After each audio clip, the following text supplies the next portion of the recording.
All right. A short history of the Puritans and Pilgrims and where they come from. Puritanism comes from the English Reformation. If you remember world history, it's where England became a Protestant church, no longer became a Catholic church. Well, there were sects of people in the Church of England that wanted to purify the church of all Catholicism. Because earlier on, the Church of England was basically a Catholic church, just not under the Pope. These people were called Puritans. They wanted to get rid of Catholicism. They wanted to throw it completely out and wanted a new, refined Church of England based primarily off of Calvinism. Those that eventually felt that it was impossible to actually reform the church sought independent congregations, and their own ministers headed them up instead of residing under the Church of England. These became known as separatists. Later on, these same people are going to be known as pilgrims, which is where we get our concept of pilgrims coming to America. Now, the Pilgrims or the Puritans fled from England to escape persecution. They go to Holland, and then they come to America. Now, I want to point something out. I want to do it early, all right? They fled to escape persecution. They sought religious freedom.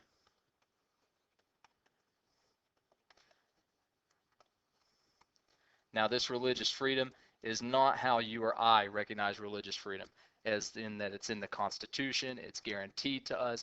This religious freedom was for them only.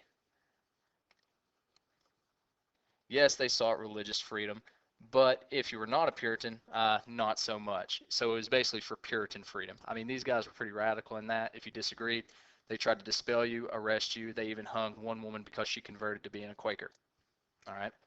Well, in 1620, a small group of these families founded the Plymouth colony. There were 102 aboard the famous ship the Mayflower, which made the journey, and it landed just off of Massachusetts. The first landing was right here on this tail, all right, and then they moved inward, closer to Plymouth, which is right here, all right. In the first winter of their arrival, only half of the settlers survived. So you can see, very much like Jamestown, settling a colony is pretty difficult. What does this colony mean for Americans today? What does this Puritanism mean for Americans today? Well, obviously, this is where some of our religious foundations come from. The foundations of Christianity, the foundations of Protestantism. Keep in mind that English people settled our coastline in what was going to become America. And it's this coastline of America that expands to the west and overlaps what was the Catholic French territories and the Catholic Spanish territories. So our future is Protestantism based on its early foundations. Aboard the Mayflower, they set up what was going to be some of the first contracts, the first agreements to form a government. So some of the first legislation is being passed in this. You can see them on board the boat here. They're obviously drafting the document in the middle. What I always find interesting is the lighting of such things. You've got this small little wood stove beaming light in the background, and these are all men. The women are out of the way. The Mayflower Compact itself was signed on November 11th, 1620, while they were still on the Mayflower. It was named after the ship that they sailed across the ocean to get to Plymouth on. But the Mayflower Compact is an agreement to form a government. It is not a constitution. A lot of people consider this the first American Constitution, but it is not. It is only an agreement. The first legislation that's actually going to look like a Constitution is going to be the legislation that is passed in the colony of Connecticut, which we'll talk about later. Now, when they set ashore Plymouth, they set up the Massachusetts Bay Company. More English Puritans were becoming discouraged, and they started to flee to New England. So this company was created, a joint stock enterprise was created to get those Puritans and those Pilgrims across the Atlantic Ocean and into America, this new place of religious freedom. In 1629, John Winthrop and some colleagues obtained the royal charter for a joint stock company, which was to become the Massachusetts Bay Company. So like Jamestown and the Virginia Company, we now have a new company emerging as the Massachusetts Bay Company, which is getting pilgrims to America. Keep in mind, these are not royal colonies. They are companies being set up. They become royal colonies later on. Eventually, they're going to transfer the charter and headquarters to New England. The reason this is important is because the Virginia Company, even though it's in Jamestown, it set up Jamestown, the Virginia Company is still based in England. This Massachusetts Bay Company is based in America, which means orders are dictated in America. Policy is dictated in America. So why is this important that the headquarters is in New England? Because this becomes kind of the first major company to be founded and processed and to direct leadership and direct orders, direct policy to the colonists, and it's all in America as opposed to being in England. John Winthrop, as we mentioned on the last page, is one of the people that actually set up this Massachusetts Bay Company. He's going to become the first governor of Massachusetts, sets the government up in Boston. He is an ardent Puritan, wrote a small pamphlet, a small document called A Model of Christian Charity, where he said that America and this new Puritanism was a city upon a hill, the idea of Camelot. Very strong religious undertones, which kind of connects back to him being an ardent Puritan. And we're going to look at these documents in class. Massachusetts Bay, in September 1630, Winthrop and other colonists aboard the Arbella established the Massachusetts Bay Colony. Boston became their capital. Eventually, the Plymouth Colony was incorporated in. So as you can see, all of this is sort of becoming one consolidated figure, one consolidated company under a central leadership that's going to direct policy in the entire surrounding areas. Facts about the Massachusetts Bay government: all adult males belonging to the church could vote.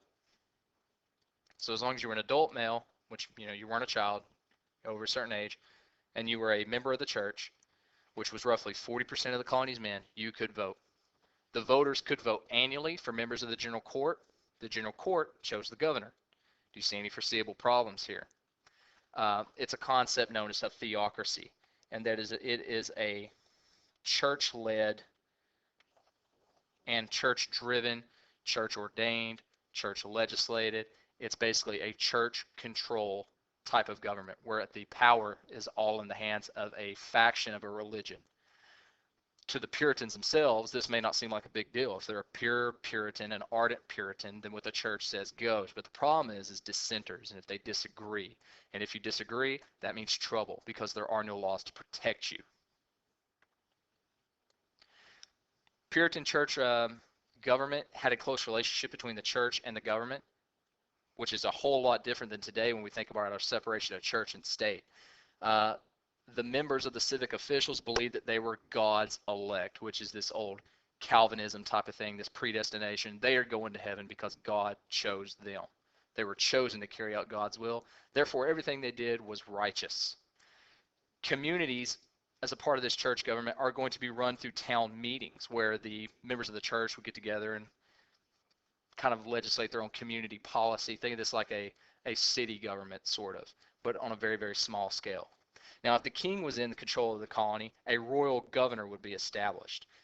This is not the situation here so far, but once the king does gather control or gain control of these colonies, he will establish a royal governor and he will consolidate all of New England into one territory. But right now, you're looking at a total Puritan church control. Now, Puritan laws, some of them not so different than what we do today. You can definitely see some legal foundations going on. Drunkenness was bad. Swearing, how about that? That was pretty bad as well. So no curse words, or you get the penalties. No theft and no idleness. And if you're wondering, idleness is just simple laziness. It means you're not contributing. You're not working. You're not doing anything. You're not going to church. You're basically worthless. That's against the law, according to the Puritans anyway. All of these things, all of these condemned sins were punishable. However, on the other side of that, the Puritans actually did a lot of good things as far as the community goes. I mean, they watched your household, they watched your wives, they watched your children. So they protected them in a way. But they also would report on you, especially if they didn't think that you were living Christianly. If they didn't think you were running your household right, or you were not treating your wife in a Christianly manner and making sure she's acting Christianly, or you weren't raising your children in a Christianly manner, well, what would happen then? The community, that church-run community, would step in if necessary. Children would be placed in a more God-fearing home. They would give you and your wife marriage counseling, forced marriage counseling, or because divorce simply was not an option. Or they could just simply put your husband and wife in the stocks or the pillory as a form of punishment, and maybe that would let you see the error of your ways. Those of you wondering what these stocks and the pillory were, it was basically a form of public embarrassment. You would be put, and this is actually not that far ago, the picture down here. This is actually a form of public embarrassment, not that far removed. You're looking at early uh, 20th century, late 19th century. The guys are up here, all right, and they're in the pillory. Public embarrassment, all can see them. This guy down here is actually taking lashes. Here is an example, an actual relic, something that's left over from the Puritan age, the stocks. Your ankles would go in there. You'd be out in the public. So people could come by, spit on you, throw food on you, tell you how ungodly you were being, things such as that. It was the concept that embarrassment, this public shame, would help you conform and help you live your life right. Now we think about this. This is, it seems pretty barbaric. Would we do this today? Well, the truth is, we kind of do, as this woman seems to have very unfortunately found out that public shame is still a viable and used form of punishment today. All right, now the Puritan Church eventually evolved to include more people. Um, at one time, you had to be a member and a male to vote, which meant that you had to be in the church, you had to be a member of the church to partake in any type of government. But as more children grew up in the new Puritan colony, they lacked a relationship with God that former Puritans had and so enjoyed. Former Puritans felt that these new children were more into material possessions and were not signing statements claiming that they had had a full conversion process and experience with God.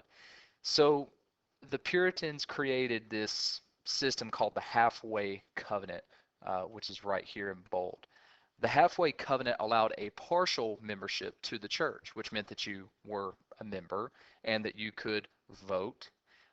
And this allowed the church to continue.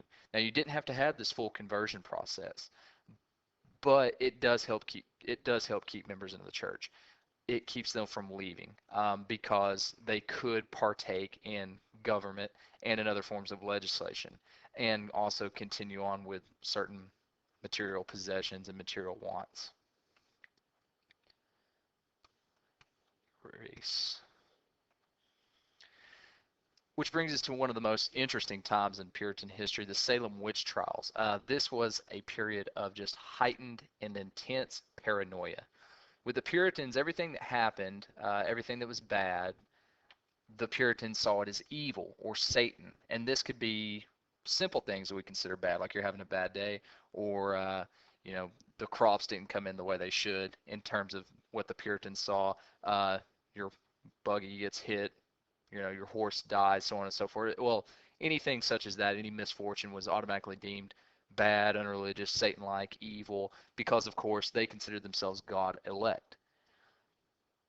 At this time, what brought about the witch trials is that girls, Puritan females in the colony, would have strange seizures, and then they'd blame other people for the seizures. They'd claim that they had been bewitched. And of course, people are going to buy into this. They see a seizure as something that's bad, it's unholy, it's not right. So they're going to, of course, point the finger. And you're going to have this intense phase of paranoia in which 175 people are going to be tried, which means they're going to go to court. 19 of these people are going to be executed. Um, you got different situations that could have brought this thing on and brought this whole situation on. One of them is obviously religious faith. People saw the seizures as bad, and the girls didn't want to be the ones that were just having random seizures because they could be deemed as unholy or evil. Another thing is stress, which was stress that could have been brought on by the Indians. So the stress could have been stress-induced seizures, things such as that. We're not really sure what elements added to this. There are others, of course, which we'll look at.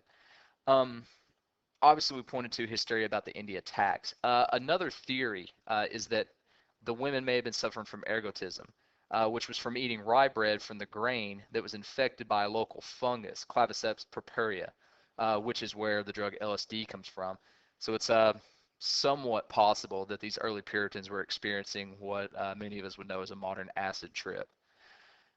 Of course, more than likely, these seizures were just fake, brought on by jealousy, spite, the need for attention, people trying to one-up other people, girls trying to one-up other girls, trying to get the attention that they so desired, or, they didn't get this particular man, so on and so forth. All kinds of different reasons are involved here, but this seems to be the common consensus of what really happened. This would be an example of a courtroom, which, as you can see, very holy as it would have taken place in a church. And this picture is just hilarious, the hysteria that's going on. The men are, sitting over the trial and they're just bewildered at what's going on. You've got women freaking out here. You've got men on the floor praying. You've got other women that's collapsed. And women would walk by and they'd start shivering. Oh, witch, witch, witch. She's possessing us. I mean, it's just a phase of intense paranoia that the Puritans were going through. Giles Corey is one of these famous Puritans that's actually going to be executed at the time of the Salem Witch Trials. He went into prison and he refused to, or he got arrested, excuse me, he refused to make a plea. He didn't want to say whether or not he was guilty or not guilty. He refused to do it in good conscience. It was his principle. Well, the Puritans exacted the non-plea punishment of the time, which was something they had picked up from Europe, in that he would be crushed to death. They laid him on the ground and put a board over the top of him and started piling on rocks. And they kept asking him, do you plead guilty or not guilty? And he just kept yelling, more weight, as the rocks were slowly added and slowly crushed him to death. Now, not everybody agreed with the Puritans, of course. I mean, these people are pretty radical. But two of the most famous dissenters are Roger Williams and Anne Hutchinson.